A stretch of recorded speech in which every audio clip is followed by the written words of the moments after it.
Donc, bonjour à toutes et à tous. Et donc, c'est normal qu'on entende de l'écho. Oui. Et donc, bienvenue à ce colloque, donc Passées, Recomposés, la mobilisation de références historiques dans les discours contemporains sur la démocratie. Donc, et bienvenue à l'Université de Bourgogne.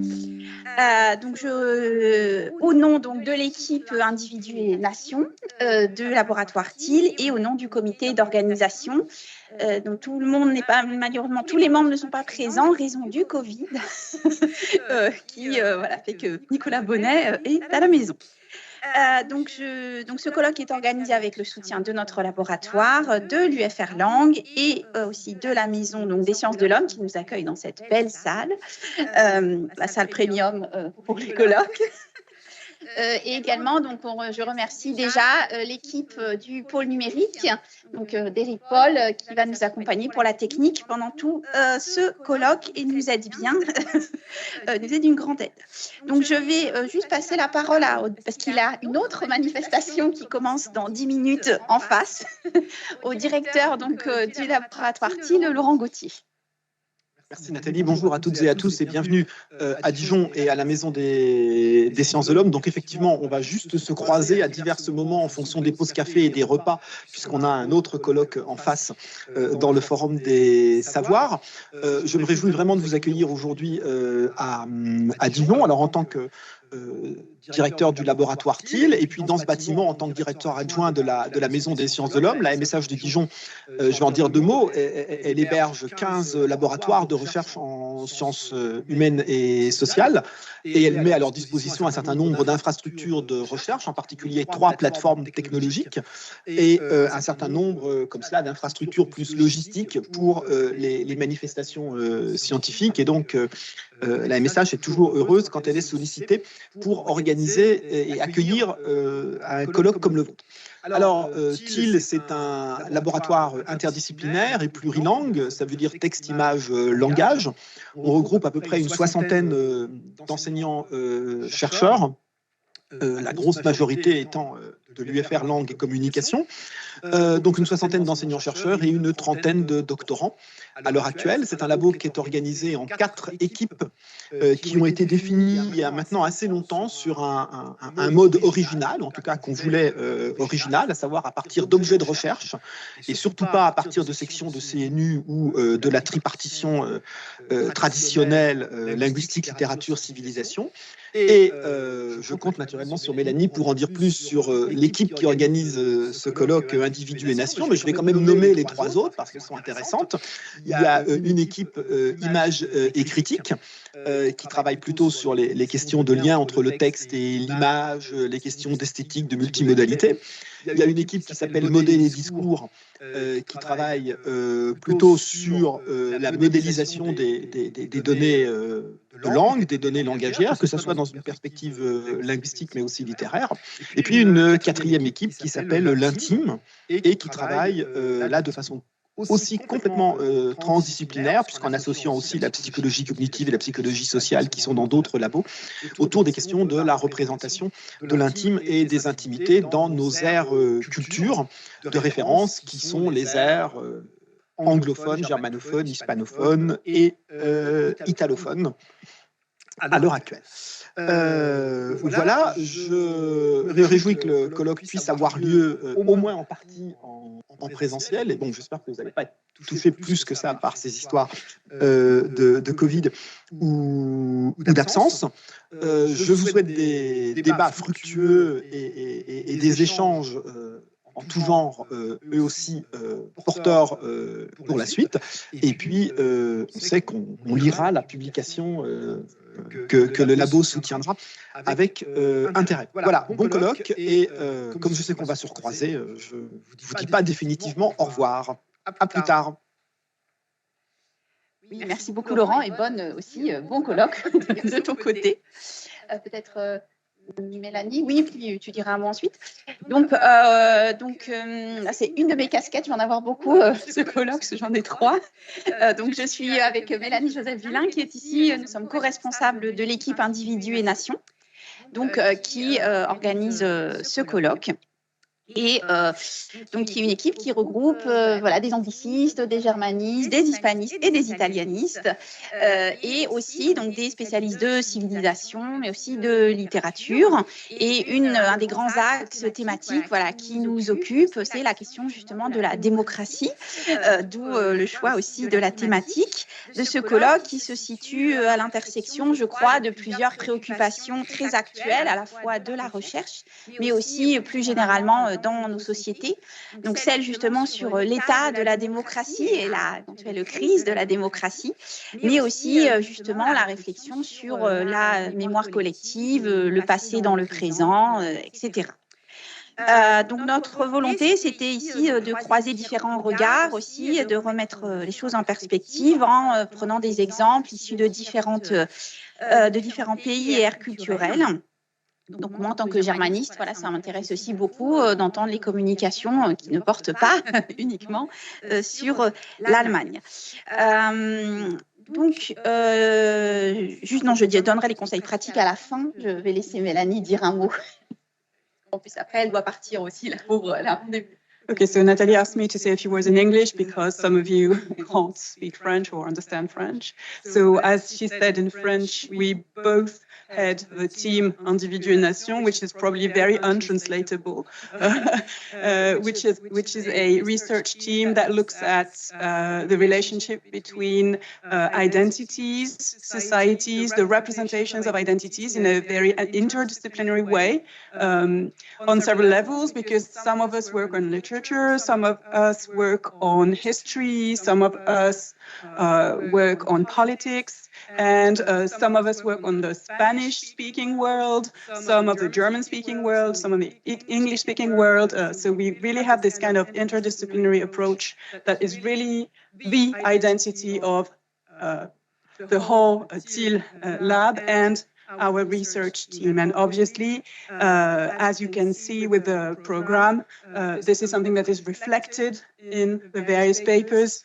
that you will be lucky enough to listen to, which I won't be because I have to leave, as Natalie said.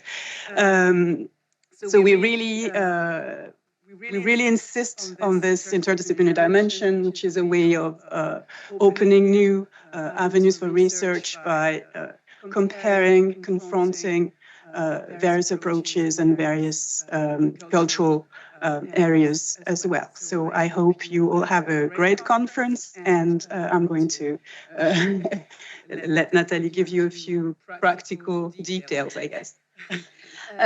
Oui, thank you, Mélanie. Oui, ce sera très rapide. Juste pour vous dire, donc vous avez à vos places des micros, donc vous pouvez utiliser pour poser vos questions ou parler. En revanche, il faut bien penser à les éteindre dès que vous voilà, dès que vous ne parlez plus, pour éviter les problèmes de son, surtout pour aussi l'enregistrement. Donc pour les personnes qui sont en ligne, je ne sais pas s'il y en a déjà, parce que je sais que tout le monde n'était pas disponible en même temps, donc bien aussi maintenir vos micros coupés, vos caméras coupées. Vous pourrez bien sûr ensuite poser des questions, mais il faudra bien penser à laisser pendant les interventions les micros et les caméras coupés pour éviter tout problème. Je pense que c'était tout. Ah oui, et ne pas, pour les intervenants qui viendront là, ne pas poser de téléphone portable près du matériel. Donc, pour éviter là aussi, je crois, les interférences techniques.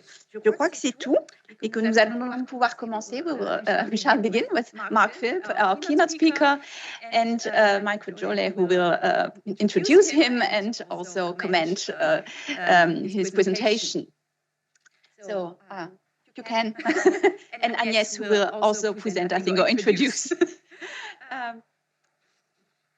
Please.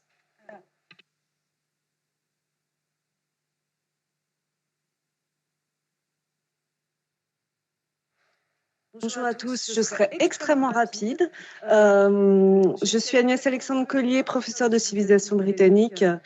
J'ai eu la chance de passer 2 années à Oxford dans le cadre d'une délégation CNRS. Pendant ces 2 années, j'ai rencontré tout un tas de collègues extrêmement stimulants, dont Michael Drolet, que j'ai invité à organiser en fait cette cette première intervention avec notre keynote speaker. Donc, je le laisserai présenter notre invité, mais je voulais simplement dire 2 mots de Michael, qui est spécialiste de théorie politique, spécialiste de la France en particulier, mais avec lequel nous avons monté des projets assez nombreux sur le Brexit au moment de ce séjour à Oxford qui avait lieu justement pendant les négociations sur le Brexit. Donc, nous nous sommes beaucoup intéressés aux questions de populisme, de démocratie, de remise en cause de la démocratie pendant justement les négociations. On a monté tout un tas de projets ensemble à la Maison française d'Oxford et également voilà, aux questions de comportement vis-à-vis de certains groupes sociaux. Nous avons en particulier, pour citer cet exemple, monté un numéro spécial sur on va dire les comportements de harcèlement envers les femmes dans la sphère politique. Donc, on a plusieurs effectivement centres d'intérêt qui nous réunissent et c'est pour ça que j'ai le grand plaisir de lui laisser la parole pour vous présenter Mark Philp qui interviendra comme notre keynote speaker pour cette conférence que j'espère également fructueuse.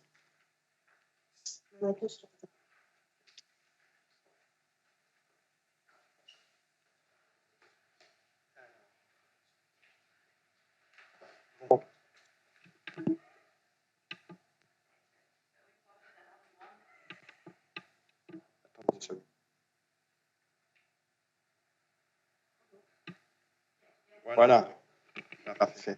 Okay. Merci beaucoup d'être venu. C'est un grand plaisir pour moi de vous présenter Mark Philp, que je connais depuis, ça fait 25 ans environ. Mark et moi, on a travaillé ensemble. Moi, j'étais membre de l'équipe sur Reimagining Democracies, donc réimaginer la démocratie. Donc, c'est un projet historique sur comment les gens ont aperçu la démocratie autour du 18e au fin 19e siècle.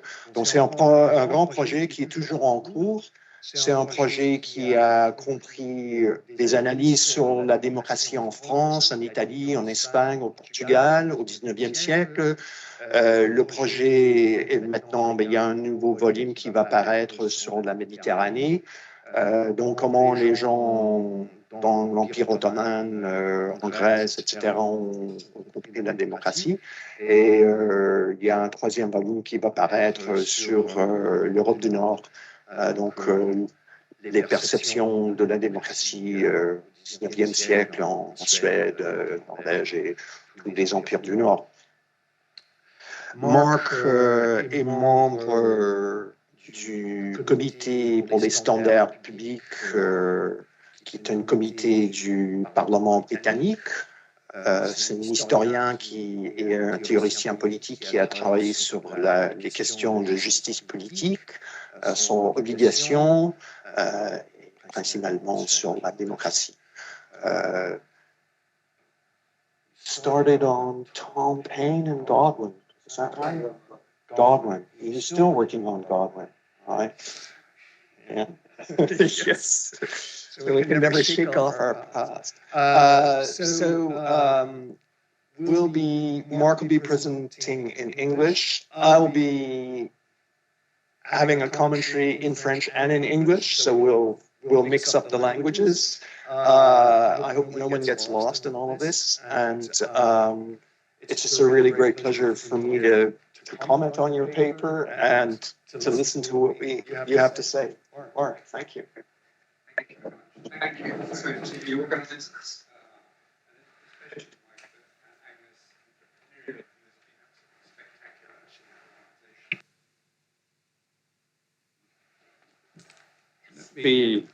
So I think I've been asked to speak because of the Reimagining Democracy project, which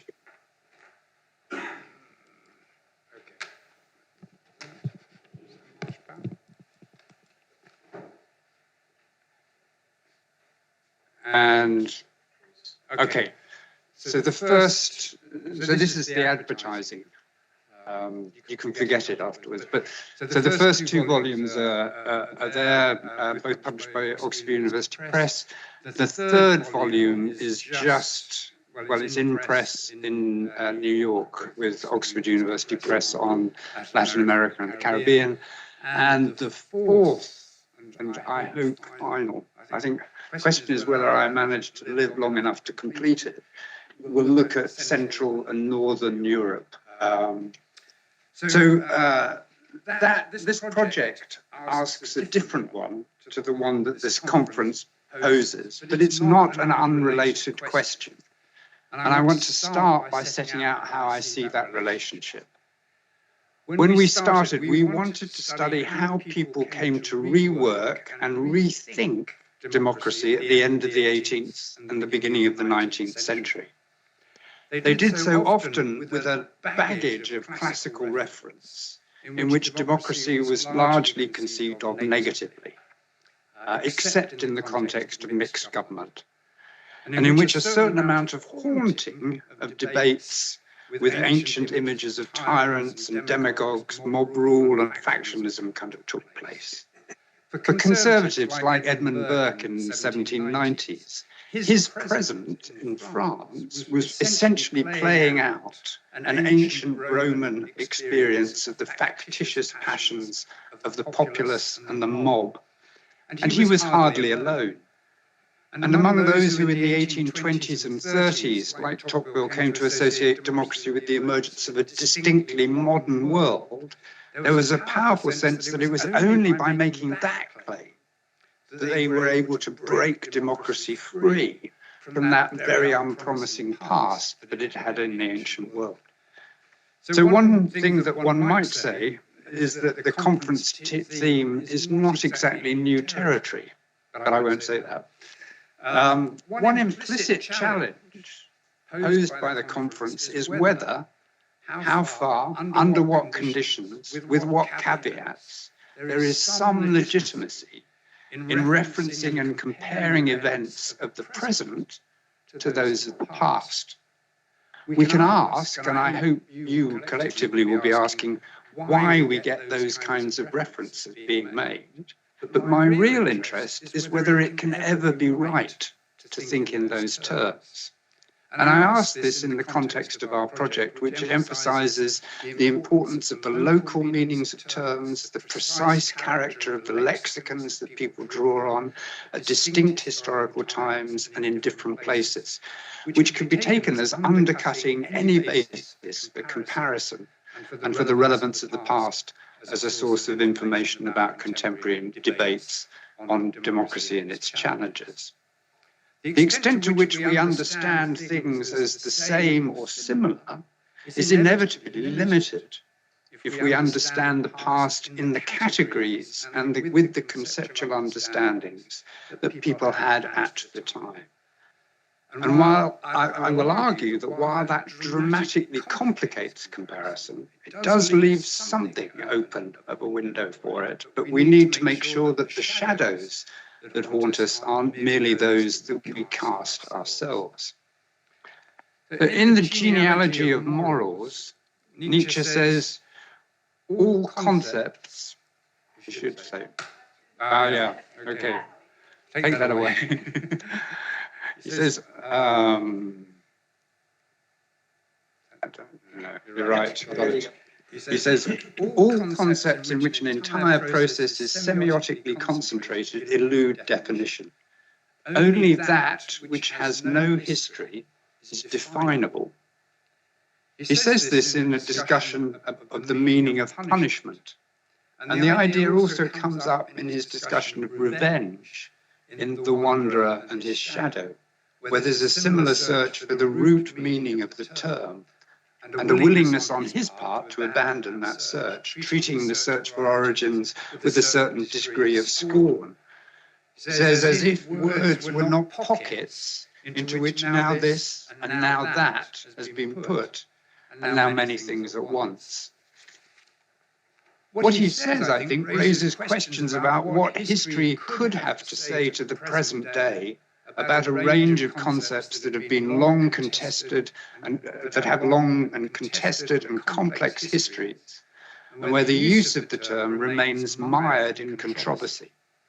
In that respect, democracy is rather similar to other terms that I've worked on, perhaps especially political corruption, on which I've written too much over too long a period. Nevertheless, I think there's something instructive to be learned from the position I've ended up in relation to corruption, with something instructive for how we should think about democracy. So with respect to political corruption, there's a pattern of use for that term which involves a number of dimensions, not all of which need to be present for that term to be used, but where at least some of those elements do need to be there. One shared component for all uses is that some judgment is being made about there being a normative standard for politics, a normative standard that's being violated in one or more specific ways. Not all deviations of the standard are corrupt, but they become so when violations involve illegitimate private gain, benefiting others illegitimately, imposing costs on those who ought to benefit, and the subversion of rules, norms, and conventions governing the distribution of resources, and where that claim involves something deeper than a mere minor infraction. So that's a technical description, is a practical problem. Is Boris Johnson corrupt? Was he simply careless about standards, or was he actually deeply political corrupt? That is, was he inclined to break norms and rules when it suited him, but not necessarily for personal gain or unsanctioned types of gain? Was he just hubristic, or whether he was more venal, more self-seeking, more intent on undermining the practices and the procedures of contemporary British politics? It's pretty clear that, I mean, this is about 4 weeks ago, about 53% of those who were being asked to vote between Rishi Sunak and Liz Truss said they'd rather be voting for Boris, which of a membership of the Conservative policy in the party does suggest that there was a difficulty for Liz Truss. But it's pretty clear that that 53% who said they'd prefer to have him back didn't think he was politically corrupt. They thought of his actions as at worst misdemeanors, perhaps no more than examples of his ability to get things done. And as I write this, we still have to see so the retiring Prime Minister can create an honours list. There's real fear across government that part of what Johnson's project will be to install a set of people in the House of Lords, which will mean that it won't be an effective way of holding the House of Commons to account. But that's still to be clarified. And of course, if we lose Liz Truss, between the two of them, they could elect or appoint very large numbers. I suspect what will happen is that the honours list will confirm that this is somebody who sees politics as a game to be played, largely in contempt of the rules, to satisfy himself and his friends, and with a systematic contempt for the wider public interest. But one lives in hope. Might be better than that. But even that judgment doesn't get us to political corruption, as against finding him someone who plays the game of modern politics in a particular, and for the most part, pretty successful and populist and damaging way. For Johnson and his supporters, he's merely a very political animal. For those of us who like some standards in our politics, he's a dangerous and corrupt narcissist. Discussions have been ranged between those two poles, but the term political corruption is difficult to make stick definitively because it is itself so mired in controversies about the nature of politics and the responsibilities of politicians, and because there are vexed issues about what degree of self-seeking is necessary for political success, while falling short of just being self-serving. So, When someone uses the term corruption in relation to politics, and when people draw parallels between political styles that offend us now and past examples of egregious behaviour, I want to know what the precise claim is, what combination of the different possible criteria it invokes, what criteria are common between the two cases, what the statement is trying to convey about exactly what or who, with what degree of negative force, what it is about this time and this place that prompts it, and with what objectives is the claim being made, to achieve what kinds of effects or ends. History, complexity, normativity are an inevitable part of the term corruption. It comes to us from a variety of theological and political traditions that pull in different directions. For example, early religious views invoke a set of concerns about what it is to be pure at heart, which still informs a lot of our sort of conception of what it is to have integrity in politics. One problem with the term is that it is itself a weapon. It's meant to wound the target. And serious allegations inevitably leave some residue or stain on the office and on the wider political system. Indeed, claims of corruption are often an attack on the established ways of doing politics, which can play a major part in undermining procedures and practices that are necessary to secure the political realm as a place in which differences can be resolved.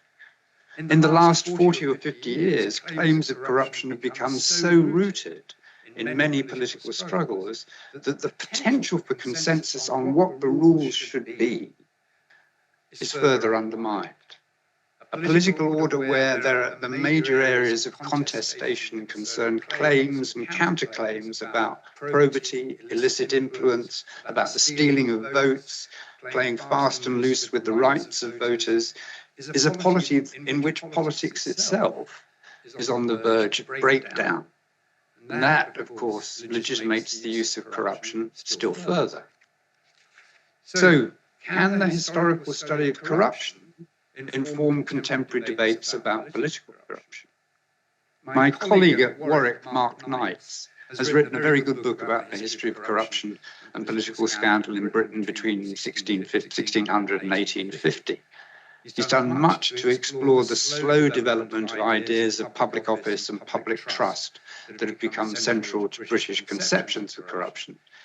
He's clear that the process is a very long one, and he counsels against thinking that there's any kind of quick fix for corruption. But his work raises the question as to whether the British story is merely a particular story about the development of a set of standards and expectations whose institutions may have developed a degree of legitimacy over the centuries, but remain deeply local and specific in character. If so, the story of these multiple bouts of scandal and reform may not have much to say to others, and may not, in fact, have much to say to our own present.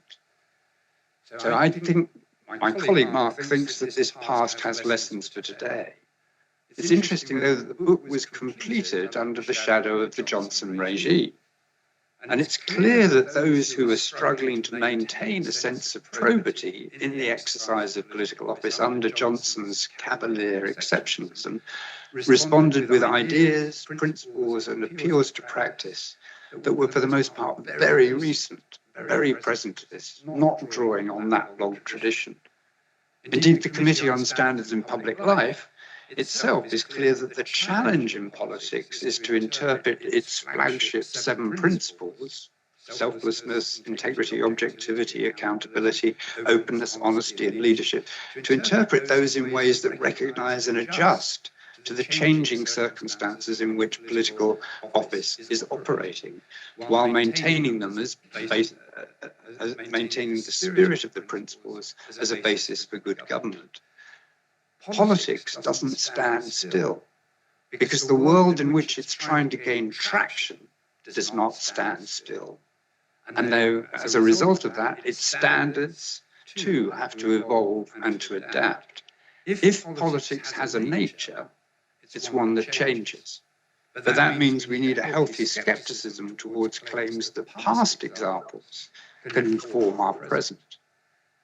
This seems inevitable. As Nietzsche says, we put different content into these pockets and serve very different purposes in doing so. The normative weight that we attach to certain things isn't necessarily the weight that was attached to it in the past. And the set of value conflicts that are implicated in these different pockets are not necessarily those that existed before, nor will the trade-offs between different values be the same. To think there's some easy translation across contexts or time periods is to ignore the fact that across time the currencies, the equivalences, the constructions, and the normative weights necessarily change. That makes appeals to past examples and justifications for actions in the light of the past equally suspect. So does the case of political corruption say anything about how far the history of democratic experience could contribute to contemporary debates on democracy? As a personal challenge, is there any point for the present about the time I've spent with Joanna and many of our colleagues building up a picture of the many and diverse ways in which democracy began to emerge as a term that was valued, and as a picture that could do some work in thinking about the emerging modern world? Is our work merely of antiquarian interest, a study of the contents of old pockets with little relevance to the new? I should emphasize that the project from the beginning was concerned not to write a history of our present. The emergence of universal suffrage, development of party ideology, etc., which is something that many histories of democracy do. We were especially concerned to work out, to try to see how people use the term, to do what, and how a term whose currency was very strongly shaped by a classical kind of discussion began to be used to do and to emphasize different things, to challenge old negatives and to find new positives, where those had often been scarce. So we asked, in what ways did people reimagine the term? What did they come to attach to it? What practices and institutions did they associate with it? And what helped make it an ambition or goal for them to pursue or a slogan to use? To give you one example, it took a long time for people to say democracy is centrally about voting. Just wasn't there at the beginning. What other connotations and value terms came to be associated with democracy? What point did the term assume a strongly normative character? So when, for example, do anti-democratic or undemocratic become claims about a standard that we should be trying to achieve, rather than simply a descriptive claim? Into what wider lexicons does the term come to fit? As with the proclamation of a République démocratique in France in 1848, even though no one was quite willing to define what exactly they meant at the time. And what were the fortunes of these kind of innovations that people took? So told from the subject's perspective, this is not a linear history of progress to modern democracy. It's very much a non-linear process of shifting patterns of meaning, punctuated by often intense periods of contestation in which new meanings were forged, but then often laid aside. As such, ours was never intended to be a story of an emerging consensus, so much as one of changing fields of debate where people began to appropriate the term, associate it with their practices and institutions, and give it some kind of positive connotations, but often doing so in contentions with others who sought to colour its meaning in very different ways. And bystanders often face disconcertingly shifting meanings that risk saying things about them that they rejected. So in 1794, the writer Catherine Hutton, whose experiences in the Birmingham riots of 1791 was still a raw and painful memory, was horrified to find that a friend of her brother, whom for many years she said I considered next to my own brother, says I'm a Democrat. She went on, if the words aristocrat and democrat are sounds that never reach my ear, nor do I know the modern meaning of them, as I have always understood the words since I learnt them with the rest of my native tongue. An aristocrat is a favourer of nobility, a democrat a favourer of the people. I am so far an aristocrat that I should be very sorry to abolish nobility, because I think it would be unjust to deprive men of their ancient hereditary honours, and because I think this class of men forms a proper barrier between the power of the sovereign and the upstart wealth of his plebeian subjects. But I'm against an aristocratic government, which I take to be that of Venice. I'm so far a democrat that I'm a friend of the people when they are under due subjection, and I take offence at hearing them called the swinish multitude. But God preserve me from being under a government of the people. Of all governments, that many-headed monster is the worst. But Hutton was aware that she had to take a stand on other issues in order to clarify her self-identification. She says, as to equality, if by that term is meant an equal distribution of rights and privileges, protection and security, I'm for equality. But if an equality of property is supposed, I laugh at the idea. Hutton knew that she was walking on treacherous ground.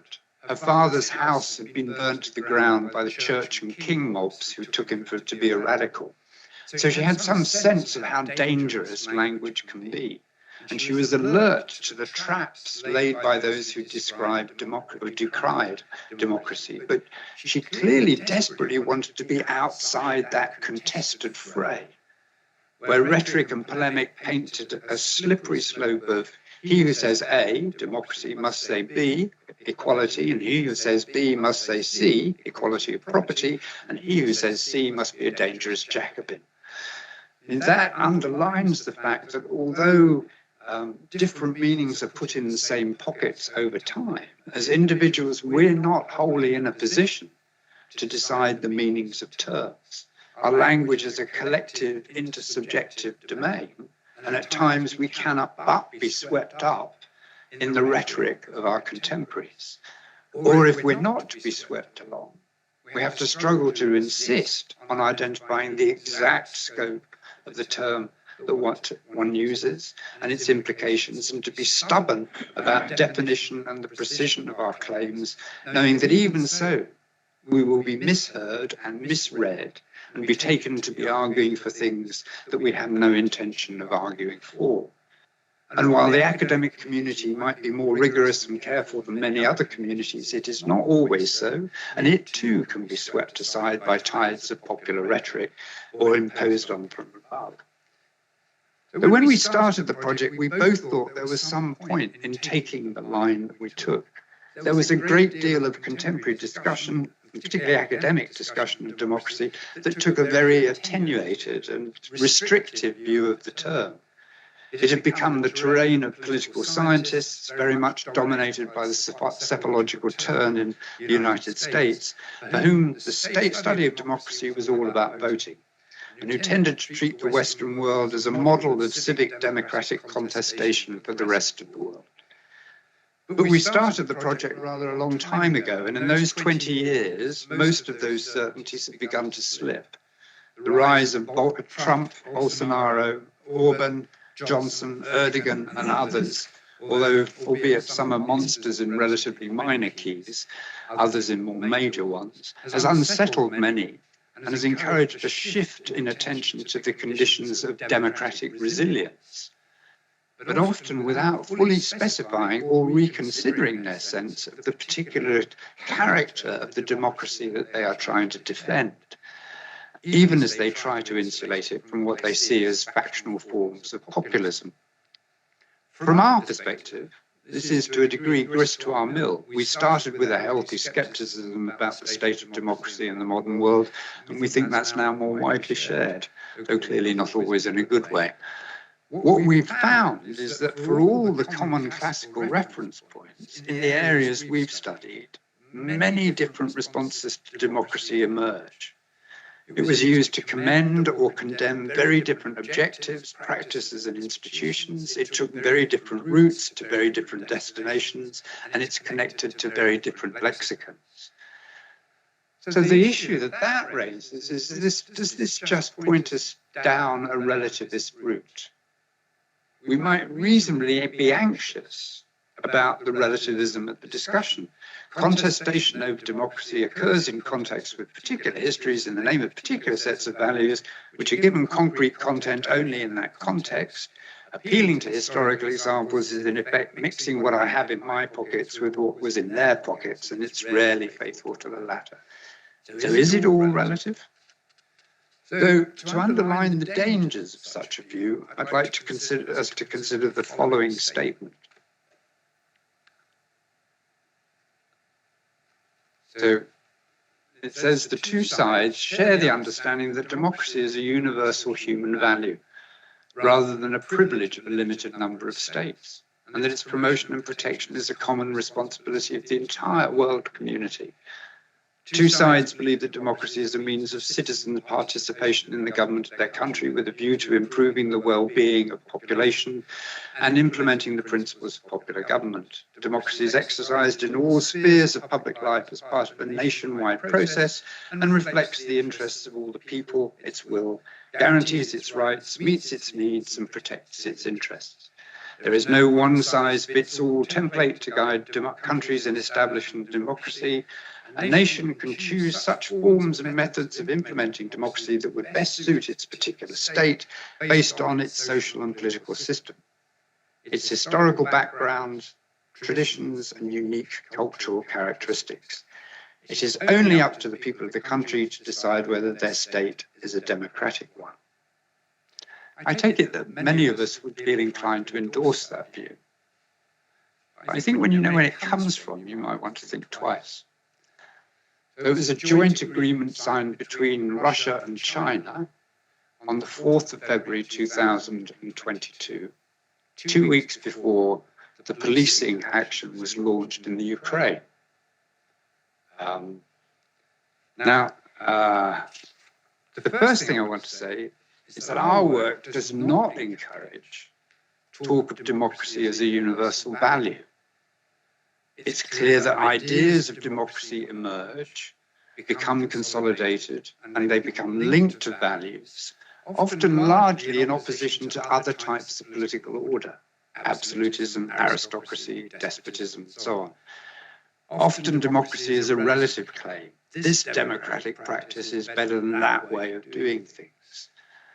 The idea of democracy as a universal value does develop in some contexts, so universal is perhaps a strong claim, partly because people begin to see democracy in the 1830s and after as a social condition and as an essential component of the modern world.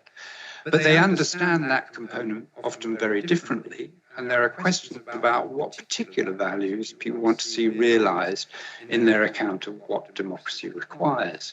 What this joint statement denies are the intrinsic tensions in the way in which democracy has been conceived and constructed historically.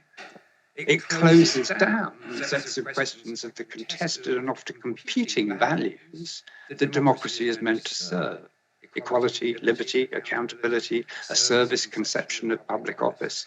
These are the kinds of values and ends we found democracy put to work to achieve, where the term serves as a shorthand, but where the content is a set of value claims about how people should be treated in their political systems. And our view is that historians and political scientists should be concerned in picking apart exactly what is being claimed for whom and with what set of ideals and commitments in mind. And in this, it's not far from the kind of interrogation I want to see made in relation to claims about corruption. So rather than claiming that democracy is a universal value, we should see it as a descriptive term for particular practices, processes, or institutions to which people attach a range of other values. That descriptive dimension has multiple elements that can be combined in different ways, and those elements draw on a long tradition stemming in the West from the ancient world. These form the core of a field of debate that is invoked when people use the term democracy.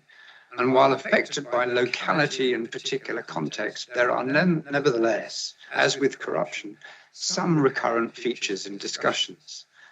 For example, a developing differentiation between direct and representative forms of democracy. Questions about the character of equality that need to mark the polity. Debates about the appropriate extension of and expectations for citizenship. Discussions about whether we should think of it as a form of government or a form of society to which government has to be adapted. A tension between democracy in the constituent power versus democracy in the legislative or the executive power. And issues about its links to liberty, to republicanism and monarchy, with democratic monarchy in our period at least having a surprising amount of appeal for many. These recurrent features are often at a high level of abstraction. They're pinned down and given content in the contestation over power and in securing access to resources and in solving questions of legitimacy and justification. Different emphases at different times gain traction, and debates and the paths of struggle provide a historical sediment that is often appealed to and reworked within the institutions and practices of a country. So one thing I was convinced about from the beginning of the project was that the modern consensus on representative democracy offered a very attenuated reading of a richer and more diverse past repertoire of meanings. But that only underlines the challenge of thinking about whether the contents of the pocket of the past has any significance for more modern debates, let alone whether there's any sense that the present can appeal to very different examples from the past. So let me say just a few things about this problem. In relation to political corruption, I said what I want to know is exactly what claim is being made when people say that an individual or an institution or a practice or a polity is corrupt. I want to break it down analytically so that it's developed as a precise claim with a number of distinct components. Who? In which office? In relation to what resource? In the light of what distribution? To the benefit and detriment of whom? In respect to what set of rules and norms? Is it a legal claim or an exclusively normative claim? Is it a claim about intent or about outcomes? Is it a claim that appeals to criteria and considerations that others across the political spectrum can accept? Who's making the claim? For what reasons? With what intent? With exactly what remit? And according to what set of criteria? Not every claim made about corruption will make sense in relation to what are its recurring elements. So people can be wrong or misguided or blind to aspects of corruption that would be required to make their claim fully intelligible. Or they can be original and innovating and sometimes show us things that we wouldn't otherwise see. But we need to be really clear about exactly what they're claiming. Similarly, if we find a claim for democracy being in crisis, we need to know exactly what's being identified as the standard of democracy, what's being claimed about the conformity or non-conformity of institutions and practices in relation to that standard, and by whom and in relation to which institutions. What's being given as evidence? How much is seen as failures of culture? How much failures of rules and enforcement? How are violations of norms and rules being understood and explained? Who or what exactly is being identified as the cause of the events that are being identified as salient? On what is the negative normative claim founded? And is this concerned principally with outcomes, with procedures and processes, or with issues of kind of participation? What other matters are at stake for those who claim and counterclaim? And when comparisons are made across time, what are being identified as the key elements of the context? What are peripheral? What readings of the past situation are being appealed to? And what degree of attention is being paid to the differences in the specified contexts and the different understandings that actors bring to their actions? So one element that distinguishes corruption from democracy is that corruption implicitly involves a sense of a natural or proper state that is being subverted. Its normativity is embedded in the term itself and seems, well, plausibly, logically inseparable from it, though there is a debate about that. That's much less true of democracy, very much against the idea that it's a universal value. It emerges in a tradition of classifying states in terms of the number who rule and occasionally in whose interests. It's a descriptive category originally. It's perfectly intelligible still to ask the question whether the fact that some decision is democratic makes it more or less valuable. If we made a distribution of marital partners more democratic, would that be better or worse? Would it be democratic to determine the answer to that question? I think the answer is no. You just have to see how it works out. So if we find that the outcomes are better, is it the outcomes one's valuing or the process by which we reach them? Even if we can get those better outcomes only through that distinct process, the process may still remain of instrumental value only to the outcome that you're trying to generate. So for any use of the term democratic, we need to know whether we attach value to it because of the results that certain institutions and practices tend to produce, an outcome conception, whether the value lies in the acknowledgement of certain rights of participation and equal weighting of people's voices, which would be an input conception, or whether we attach value to the process itself, independently from either of those two elements, which would be a pure procedural conception. Clearly, these three ways of doing it might be mixed. They can be combined in different ways. But it's not difficult to see that we can fundamentally disagree about what the value of a process is, let alone over which processes optimally realize the range of values that we hold. The different types of claim about democracy underline the fact that things are complex because democracy itself is polysemic. As with corruption, any conception is a particular conception. If we make claims about something being really democratic, others can perfectly legitimately ask what components of a potential range are being taken as central and why.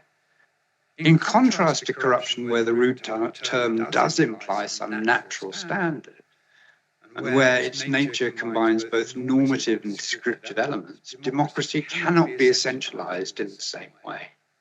It certainly involves the people, but there are many ways of doing that. It implies a degree of equality, but there are many possible degrees and dimensions and disagreements over how to achieve that desired state. It's a procedure of some sort, but what components are essential and what inessential in understanding a procedure is democratic remain to be settled. You might think it involves a sovereign or a general will, but what that involves, what arrangements meet that standard, what defines the body that has that will be dependent not on some natural meaning of general will, but on particular instructions. And in those, various judgments are being made about what values we want that construct to realize. On this view, contestation over democracy is contestation over a range of candidate components, over their relative importance to the definition and over the values that they're meant to serve. And the legitimacy of attaching particular values to particular models or instantiations of democracy is heavily path-dependent and local. Perhaps that was one appeal of the social conception of democracy, that one takes equalization of condition as a providential fact, as Tocqueville called it, and then asks how you adjust to that natural event. That's not the only way of understanding the term. And in the historical record, one of the obvious things one finds is disagreement over which components of practices and institutions are more valued or regarded as more central, and how to understand these values and ideals. Of course, The dynamics of partisanship, the historical emergence of political ideologies, the development of partisan media of communication serve to simplify and join these different components into platforms and rhetorics that variously exacerbate or fudge these differences by a kind of prestidigitation produce harmonious creeds out of plural and competing value commitments. But that's not a game we should play. That's just the way in which people have tried to simplify the democratic debate, the democratic process, and we shouldn't buy into that. So I want to suggest, nonetheless, that there are two ways in which the history of democracy might inform current debates, and in which appeals to history might gain some traction. The first is that when we focus on what people are using the term to refer to and to do, it becomes clear that many of the ancient anxieties about the potential instability of democracy feel pretty familiar. We can see democracy giving rise to demagogues and powerful leaders, men on horseback, Louis Napoleons, Bolsonaros. A recurrent anxiety is that popular involvement in institutions and activities doesn't always serve the continuance of that participation. And that seems inevitable. An inevitable feature of any process where the will of the people is sovereign over the institutions that they participate in. Democrats don't always acknowledge it, but it seems an essential truth about a range of ways of understanding popular involvement in decision-making, and it points to a core instability in democracy, a continual tension between popular will and the legitimacy of the procedure. People use elections to stop elections. They use people to block the participation of the people. Just as today we see political processes savaged by those who insist on their mandate from their supporters. Stability, order, procedural fairness, due process, and so on, gestures to one set of values, some of which we might associate with democracy. Either as values democracy achieves or as commitments that need to be in place for there to be a properly democratic process. But they're essentially in tension with the demos and its will, and with other elements that also have some claim to be components of democracy. On both the left and the right, democracy has sometimes been a step that can be pushed aside once power is achieved. Few people in my period actively hymned the peaceful transfer and alternation of power. Many look to those practices as means to gain power, but paid very little attention to whether or not, once gained, power can be regularly and routinely transferred between them and their opponents. And an awareness of that problem and a sensitivity to the question of under what circumstances procedures begin to be recognized as having a legitimacy that outweighs the claims of the people's voice or the general will is a question that I think has really powerful contemporary relevance across the globe. Although, again, it's not one that people in my period spent much time reflecting on. This is not a relativist analysis. It recognizes that there are multiple dimensions to the discourses of democracy and that different groups in conflict will weigh some components more than others. It acknowledges that there's an irreducible tension between democracy as sovereignty and as a procedure, and that there's no optimal balancing between these two components because they rely on a range of other contested values and commitments. A second way in which many believe history should inform contemporary debate is as a kind of Foucauldian genealogy of modern democratic rhetoric and its institutions.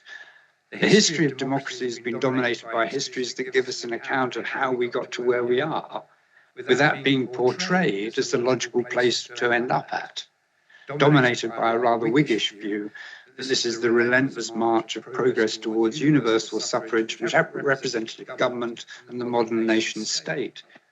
I hope that in some ways our work draws attention to roads not taken, closed down, forestalled, ideals betrayed or lost, compromises enforced on people, and the aspirations of ordinary people being disciplined in the name of exigencies of power. And we should draw attention to these as the effects of processes that can't themselves claim legitimacy in the language that people now use to justify the results of that process. That modern democratic practices often arise from less than wholly savoury compromises and battles doesn't render them illegitimate necessarily, but it opens a debate about how far they can claim legitimacy. That debate is complex, getting the narrative straight, attributing intention and responsibility, setting conditions of possibility for different outcomes, identifying what people's commitments were and what challenges they posed, asking what it would take to establish the values they wanted to see established, and then engaging in a debate about the attractiveness of those conceptions. That is certainly a debate that historians have a good deal to contribute to, alongside political theorists and political scientists. And of course, making such arguments is a complex process, as Weber called it, a slow boring of hard boards. And there's no doubt that contemporary political controversy usually rides roughshod over these niceties, much as it did when Bush hailed the onset of elections in Iraq as "let freedom reign," or indeed when we celebrated the fall of the wall and the collapse of the Soviet Union, in each case hailing what looked like a step forward to what we imagine as a convergent future, without questioning it in sufficiently probing ways, questioning what the development might bring in its train. Being boringly pedantic is what we should be good at, but it's not easy to practice in a world that keeps thinking it is pointing in one direction, yet keeps turning in savage ways in other directions. If we need an explanation for quite why we are haunted by these democratic failures, I would say two things. First of all, I'm really curious to hear what you think and how new you think this process is, since the past was also a major source of imagined threats in the period we've been studying, though it's true that it was very much focused on the French Revolution. Can't get down that road, it'd be just like the French Revolution. That I have said very little about this and have treated your question rather indirectly doesn't mean I don't think the question is interesting. I think it is an interesting question, but I do think a lot of comparison is mere analogy without much weight. And my primary concern here has been to try to push and what would be involved in giving comparisons sufficient weight. The second thing I'd say is more substantively, I think we're more haunted by our imaginations than by our realities. This is especially so the more convinced we are of the naturalness or the inevitability of the road we've followed. The more we see them as natural, the more deviations and challenges are then experienced as existential threats. Much as with politics, our aspirations for leaders who are pure in heart and deed inevitably generates a rhetoric of betrayal, corruption, and a fundamental breakdown of trust. If we expected less from them, we might get more from them. We might take this in a Koselekian direction and say that this is a function of the break with a closed, cyclical, eschatological world view at the end of the 18th century and the opening up of the future and its promise of progress. That perspective is certainly compatible with my view that the competing aspirations captured in the term democracy will ensure that it's always potentially fragile, always engaged in compromise, always alive with tensions between will and procedure, outcomes versus rights, freedom versus necessity. And from both perspectives, we can say that we're haunted by the spectres from the past, in large part because we've been so confident about the direction that the future is taking. It's because we thought we had it sorted that those who disrupt it are demonized and are seen as the eternal recurrence of an anti-democratic force, rather than as the particular people and the particular type of threat that they are, and the particular type of threat that may in some respects be a democratic threat. And rather than recognize that these people too are manifestations of the inherent tensions within democracy in modernity. So if that has any value as a suggestion, it doesn't mean that joining the polemical fray is something we should aspire to get better at. Rather, we should work to set out the record in as much of its complexity and contestedness as we can, with as much attention to paths and values lost or betrayed, and in a way that recognizes the inherent tensions and challenges in democracy and the positive and negative claims it's associated with. And we should do so with utter clarity about the values that we, as political philosophers, see as linked to certain claims about democracy, and about the plausibility, weighed by a range of methods within the social sciences, of the connections and inferences being made, and with a command as historians of the details of the different discourses and contexts in which ideas of democracy were reforged in the middle of the 19th century, and the patterns of developments that individual states and political cultures have followed since. And all through paying a sharp attention to the way in which the lexicon of democracy works in any particular location, emphasizing contingency, contestation, fragility, struggling to be precise about normativity. These things are absolutely critical to knowing how far comparisons have validity, just as they are to understanding what drives our search for lessons. Of course, it's a very boring and pedantic way of doing it, and getting a wider public hearing for a more careful analysis is always extremely difficult, but I would suggest it's worth a go. Thank you.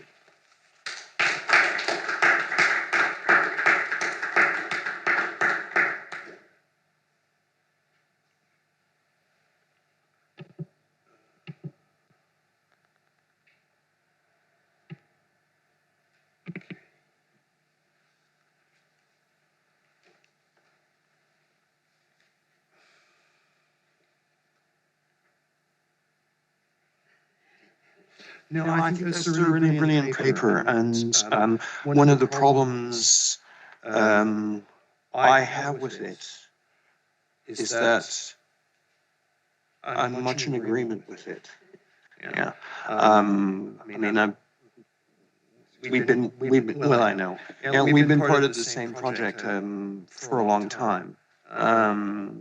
I had some reflections that I wanted to share with all of you, and it's a kind of a pursuit of Mark's proposal, because there is a proposal here. I mean, one of the things that I was struck by in reading Mark's paper and thinking about it was something I'd been reading recently, and I'll just quote from it. The author wrote, La période présente est de celle où tout ce qui semble normalement constituer une raison de vivre s'évanouit, où l'on doit, sous peine de sombrer dans le désarroi ou l'inconscience, tout remettre en question. Que le triomphe des mouvements autoritaires et nationalistes ruine, que Poutine, here, Bolsonaro, Trump, etc., ruine un peu partout l'espoir que les braves gens avaient mis dans la démocratie, ce qui n'est qu'une partie du mal dont nous souffrons. Il est bien plus profond et bien plus étendu.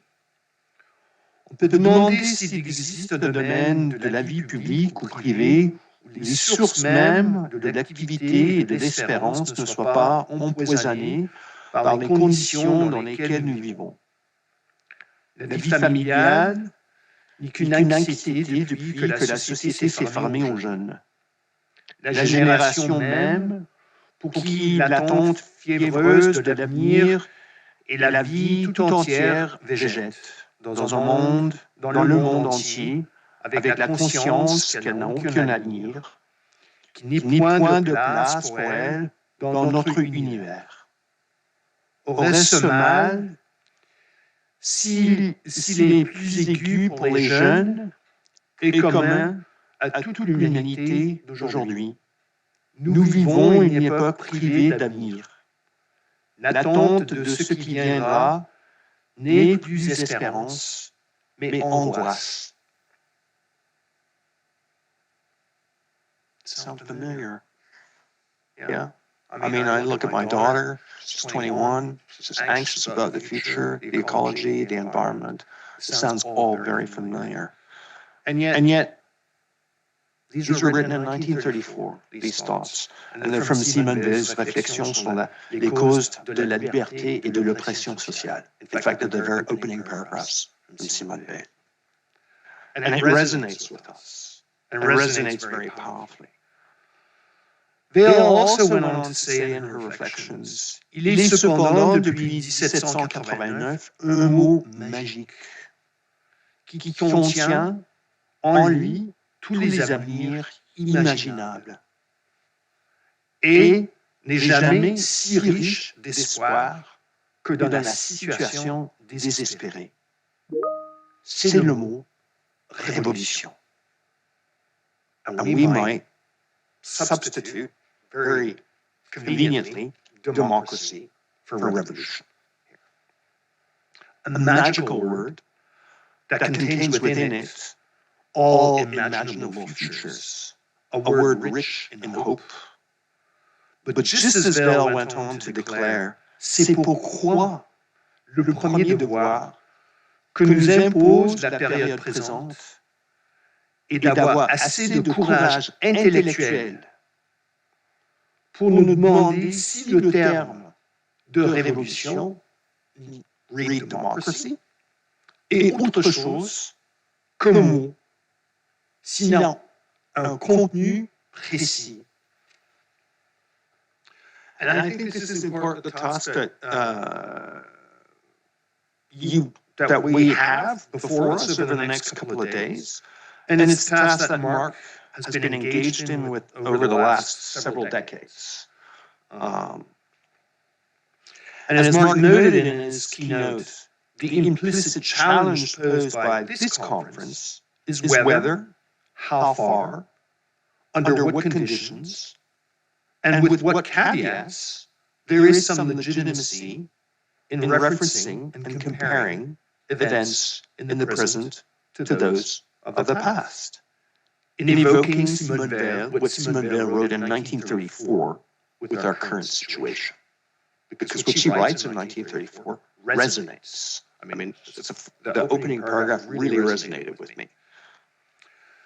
So I very much agree with Mark's reservations and Nietzsche's injunctions about what history, the history of democracy, can tell us. And in fact, I would say, and Mark, I mean, and it was interesting in your paper because you often refer to history, and I want to push this perhaps in a more relativist direction, and contend that we'd be better served by using the term histories, because we're dealing with continuously contested pasts in the service of a contested future.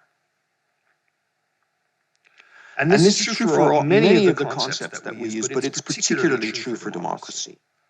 It has a complex history, or complex histories, and we get into a kind of common sense, everyday usage of the term in which that then has a political and ideological weight in its own right. And when we start referring to the history of democracy, then we start to take on a series of ideas that then constrain us in what we're doing. One component, and this is important to your talk, one component of your paper is that there is some kind of normative standard in politics that's being violated. And you evoke that in your discussion about Bolsonaro, Trump, Erdogan, Putin. You also evoke it in your discussion about Boris Johnson. And here we're thinking about the normative standards and the broader normative standards that we've arrived at. So the example of Boris Johnson I thought was really arresting.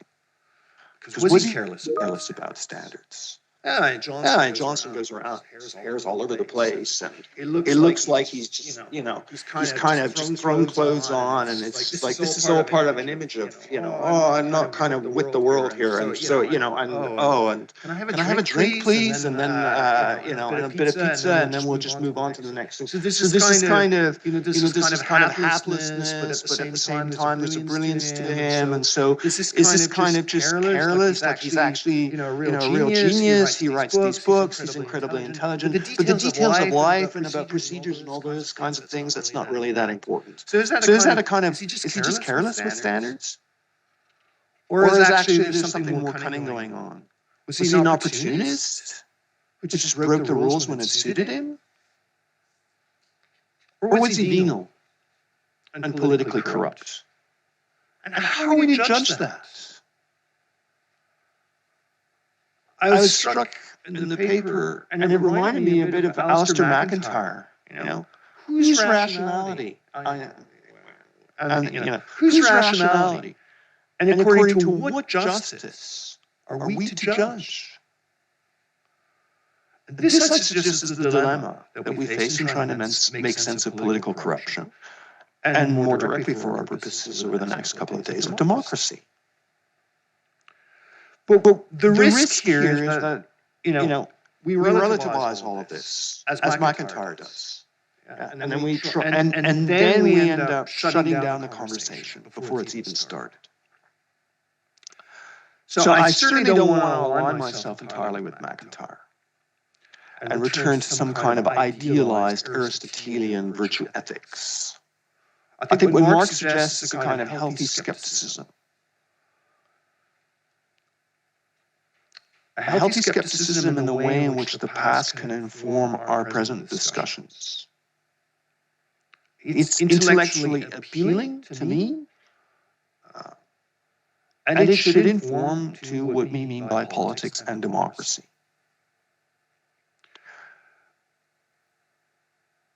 But and I'm really sympathetic to Nietzsche. There's a lot there that I find profoundly appealing, the mixing up of concepts in your pockets and all of the rest of it. But then part of the problem is, if we pursue that line of reasoning, are we not making more than an aesthetic claim? That the way in which we arrange particular concepts is more appealing, speaks more powerfully to us at a particular moment and not in another. And this is, there's something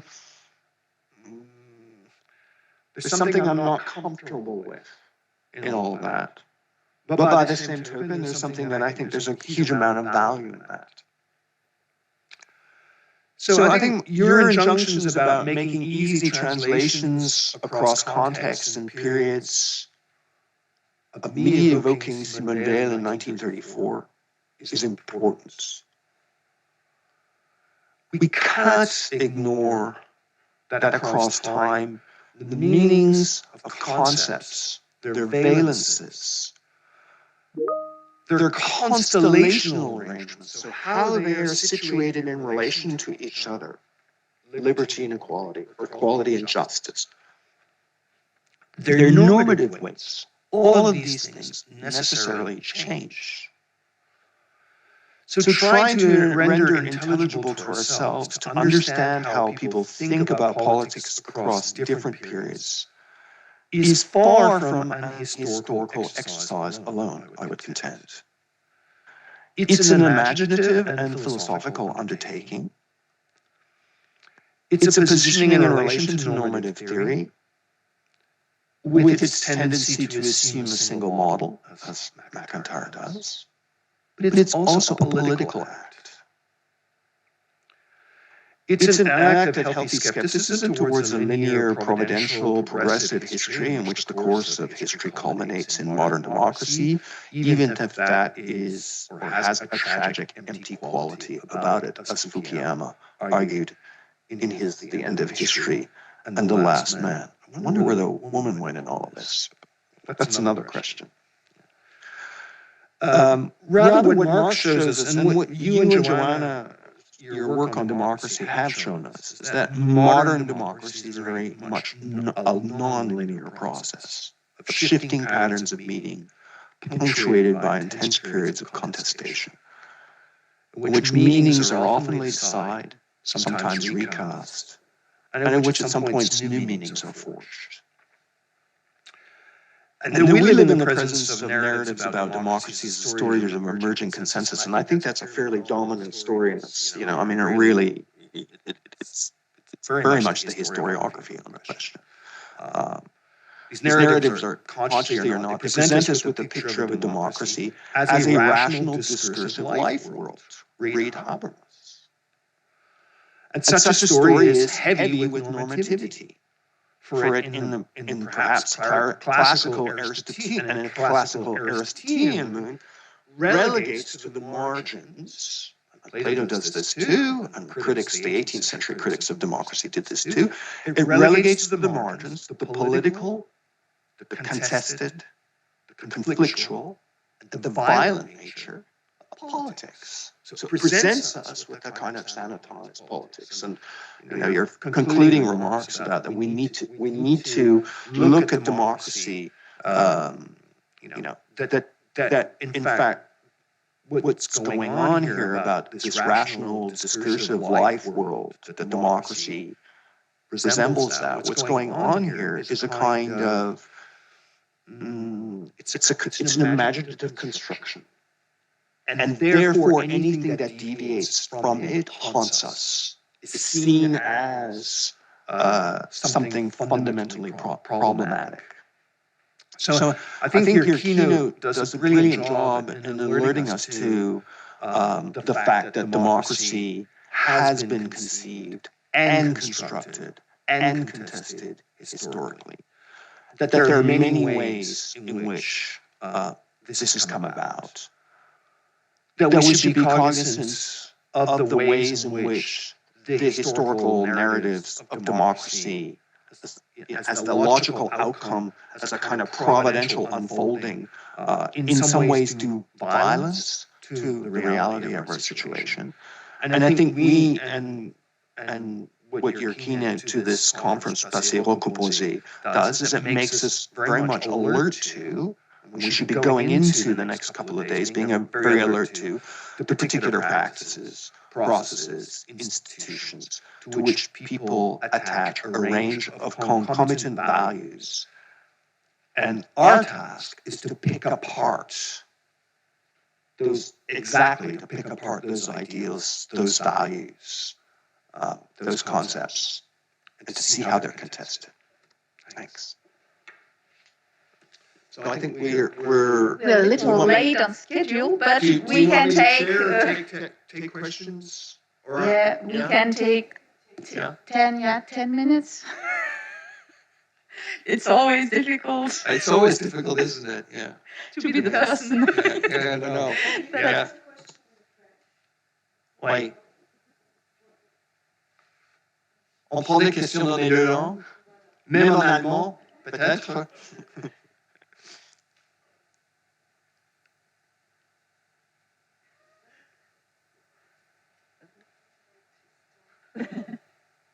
Oh, do you have Ah ben, c'est très bien, on a arrêté la discussion avant que ça a commencé. Voilà.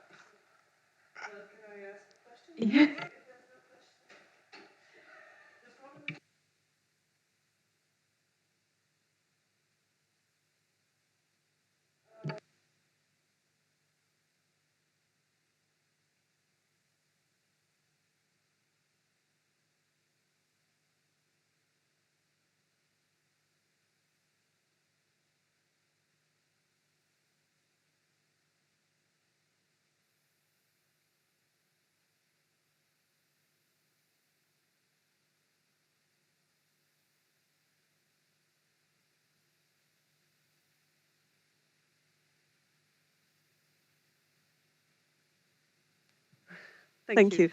Where do you actually locate populism? Is it a drawback? Is it an inevitable drawback of democracy that would explain that people are actually looking for unity instead of multiplicity in the image of a single man who would operate as a kind of messiah and solve their solutions quite easily, and much more easily than the pluralistic debate that is offered by democracy. And you're not supposed to answer this question in 3 minutes, but maybe just have your thoughts on this. Thank you.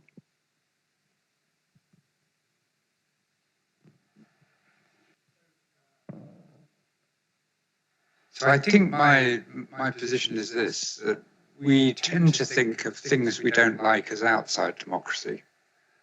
And it would be healthier for us to think of a lot of the things we don't like as within democracy. Bolsonaro was massively successful in exploiting democratic methods. We tend to call it populism in order to distinguish it from democracy. But doing that ends up giving us a very attenuated and narrow conception of democracy. And it also demonizes these kinds of things. And actually, in many respects, keeping them in the fold of democracy, I think is it's an important strategy. It goes to the whole stage of referendums as well. Yeah. I mean, I think referendums are terrible. I mean, we've had Brexit. It's a disaster. Nobody really wanted it. They just didn't like the government. And Johnson sort of played fast and loose. And this is a man who couldn't decide which side he was going to take until 2 weeks before the campaign started. And he then becomes the major force that sweeps the country into the current crisis. It's kind of dreadful. It's certainly democratic. But then we need to think a bit more carefully about whether we use these kinds of mechanisms, because it's not the sort of democracy I want. So we need to think more carefully about what sorts of democracy we want, which is why I don't think it's aesthetic. I think there may be aesthetic dimensions to it. I think it's about what values we really think are at stake here. How we get processes and practices to align with those values. How we defend those practices and processes to people who feel marginalized and excluded. There will always be people who are marginalized and excluded, and the difficulty of any kind of political system appealing to kind of democratic values is negotiating those relationships. And Johnson's other great claim to fame is levelling up, which, given the plummeting fall in the standards of living of the vast majority of the British public, is his best joke yet. But issues of social justice are important, and that's sort of what we want democracy to achieve. But it's not going to be everything that fits under the category of democracy. It's going to be by emphasizing these aspects and those aspects, we might get an outcome we can live with more successfully. Hannah Holmgren.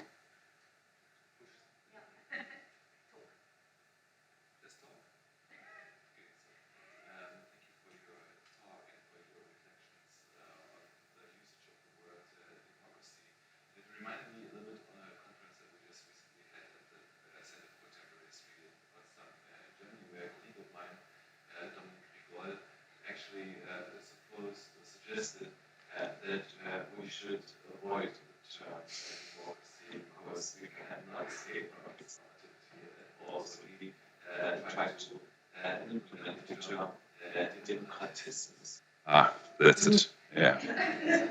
Did you get? Yeah, that we should use the word, or make up actually the word democratismus in order to get rid of the normativity of the term democracy that was also used by the totalitarian regimes like the RDR as well. So I was just wondering, like following Nietzsche, as you said, when there are so many contents and so many meanings in the already used pockets, that in terms or in terms to use it to develop analytical terms, that we can stick with the terms from the sources, or if we have to make up new analytical words. That's a very nice question. I'm not generally in favour of making up new words, because they look, it's a bit like the emperor's new clothes. They invariably try to cover up what they're incapable of covering up. I think, I mean, so there are two slightly different questions in it. One is the question of stripping democracy of its value. And I mean, I think the first move to make is to say, let's just treat it as a descriptive concept and ask what values we want to attach to which bits of it. And that will be a debate, but it will be a pretty fruitful debate. And this, you know, the tendency to concatenate value and description is rife within kind of public life. But, you know, and the same happens with lots of different kind of concepts: power, authority. I mean, the corruption, I have come to the conclusion that it is better not to talk about it, or at least to, you know, I was thrown in about 1995 when I went to an anti-corruption conference, and it was full of people making a career out of anti-corruption. And in lots of the states that they came from, they were clearly making a career because someone was paying them to undermine kind of the institutions that were currently in operation. So there are, I mean, that was one reason why I think, you know, it needs to be much more carefully attended to than it tends to be. And populist uses of corruption, for the most part, lack all the kind of finesse and kind of care that the more kind of technical uses kind of require. So I would be happy to not to go to a conference on corruption, but to talk about the things that people now tend to think of as corrupt. That would be good. With democracy, I don't think we can do that, but I think we can try to always keep the distinction between, I mean, it's the matter, you know, how you distribute marital partners. Does making it democratic make it any better in any way? No, it doesn't. So we have to ask, if it's democratic, what bits are we valuing? For what purposes? Under what circumstances? And just keep hammering away at that kind of detail. But I am conscious that the international arena and the popular press both lack a certain inattention to detail.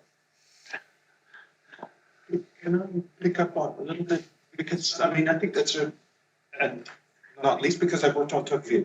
And so the idea of seeing democracy as equality of condition, and then so it's a descriptive concept, and then we look at the values associated with that and the risks that come from that. I think it's very, very fruitful. But I'll also point out that when Tocqueville does that in 1834, just before the publication of Democracy in America, that's still a hotly contested term. He's using the term in the way in which Burke uses it, that it leads to despots, that it leads to, you know, as we now see them, populists, and that it's degenerative and highly unstable anarchic political regime. And so there's still this, you know, and then when Tocqueville, in giving it a descriptive quality, then it also, for many, takes on a positive connotation. So I think part of our job as historians of political ideas and political thought is to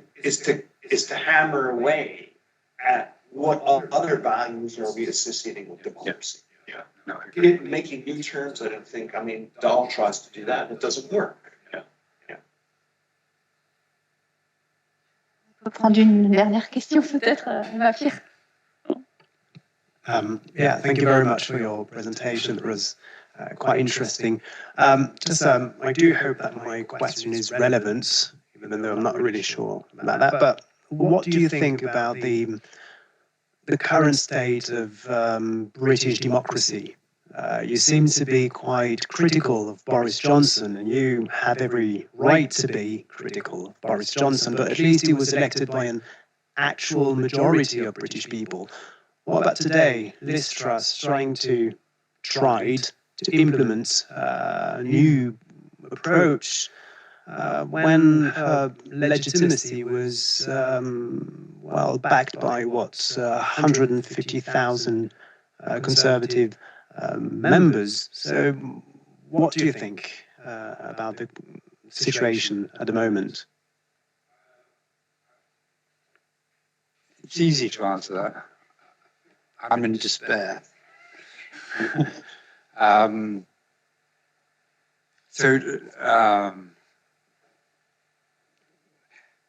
I think of myself as wearing a number of different hats. And the last 3 years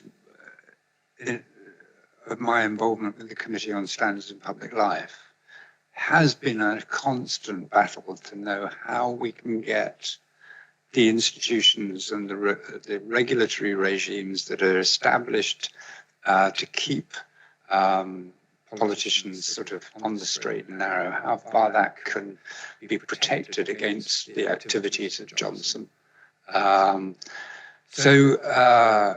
He broke code after code after code.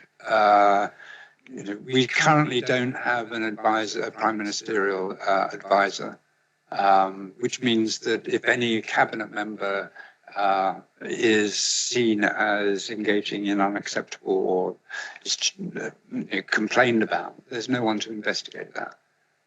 The Prime Minister will do it herself, or she'll get the Secretary of the Cabinet to do it. And bringing all those decisions under the kind of Prime Minister's kind of sort of control is a really retrograde step. And across the piece in sort of within Whitehall, there have been a series of kind of changes over the past 2 or 3 years that have weakened the regulatory regime in a way that we never thought we would have to kind of go down those roads to protect it. And the first thing that Liz Truss says when she's on the campaign trail is, I do not need a prime ministerial advisor because I know what's right and wrong. History, I'm pleased to say, is proving that to be not so true. But so wearing that hat, I think what one sees in this context, however, is a body of people who do that kind of work and do it pretty much against the odds, but on the whole, just about holding the line. There were times when people thought the constitutional kind of situation would become no longer kind of possible. And it is possible that, I mean, Truss has talked about cutting quangos and so on. It's possible she will cut a lot of that kind of regulation. I think would be a disaster. But I think she doesn't have much of a mandate at the moment, which will make it harder for her to do. But, you know, as a private citizen, one despairs. Because in a sense, what it's opened up is, I mean, Cameron basically tried to move the political system into a regular system of election.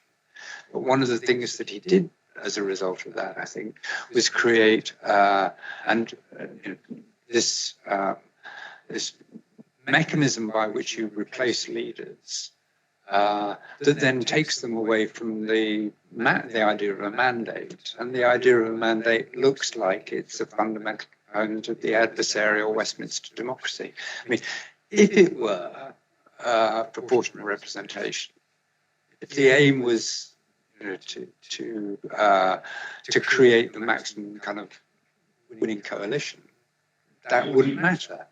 You can change leaders regularly, as often as you want. But given the structure of the political system, you're telling one story about an election and then in practice putting another story in place.